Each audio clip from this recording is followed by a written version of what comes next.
my beautiful people. You're welcome back to my page, my channel. If you're new here, please hit the like, follow, subscribe button. I'm glad to see you here again.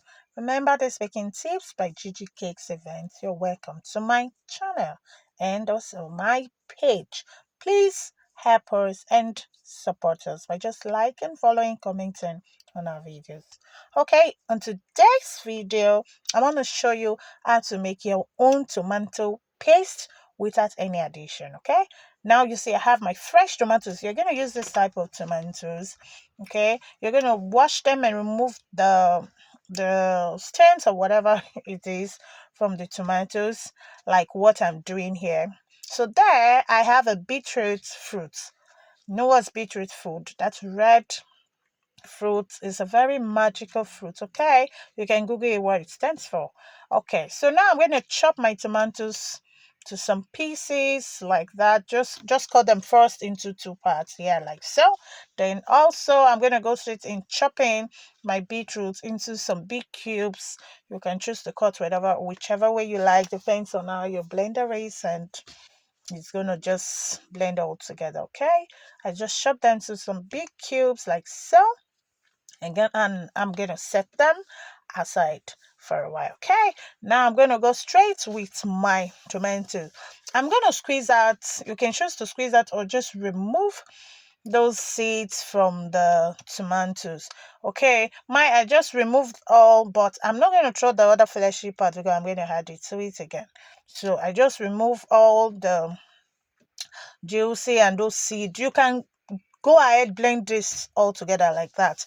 Okay, but it's just going to take more time to cook, to dry and all that to give you a paste. All right, that's why I have to take out the seeds and the waters from it. All right, okay, so now I'm going to chop them into some smaller cubes again, like the way I did for the beetroots, just like the way you can see them here. And I'm going to transfer them now to my blender. We're going to blend to a very fine, smooth paste. Okay, all right, like so. I finished blending and I'm going to transfer into a sieve. All right, so I'm going to still sieve out every excess. You know, tomato has this dry, the harder part of tomatoes is kind of a dry skin, but when you blend it, no matter how smooth it is, you always have some of that particles like so. Did you see it? Yeah, that's the essence of it. I'm not going to throw them away. I'm going to keep it and use for any other recipes. Okay, so now I finished doing that and I'll go with the beetroot.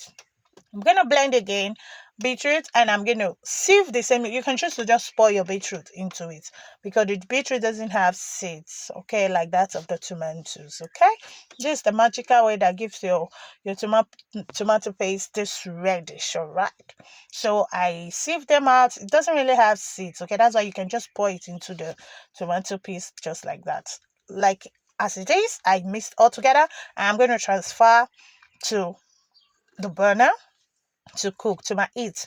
Okay, medium high or whichever way, just cook till and keep stirring so that it doesn't splash out. All right, you can do much of it if you want it much, so I just want, since it's a video, let me do a small quantity for you to see. That's why it's quite small. You see, I cooked till it gets to this stage, almost completely dried. Okay, that you might not be seeing water, but you can choose to take it from here and sieve it if you don't have the patience to wait till it actually dries properly. Okay, like so. When it has gotten to the part I actually wanted, I'm going to pour into a bowl like this.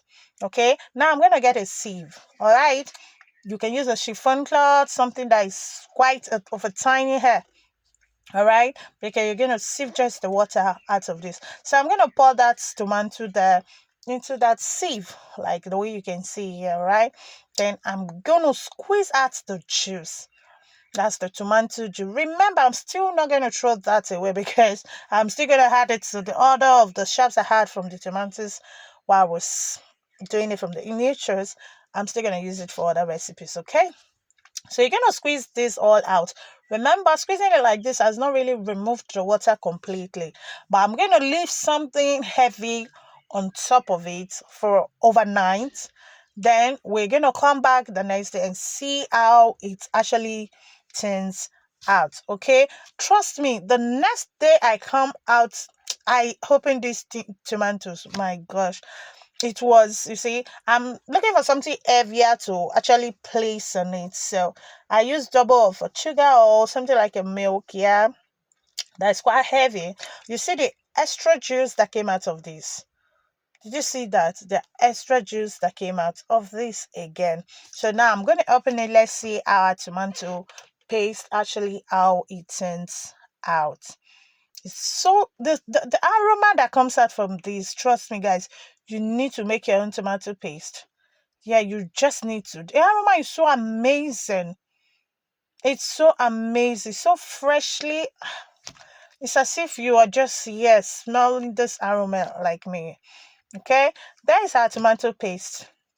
Just cut. You can choose to put them in your freezer to use again. Put them in the fridge, in a airtight container. It's really amazing making this tomato paste, and I hope you enjoyed watching.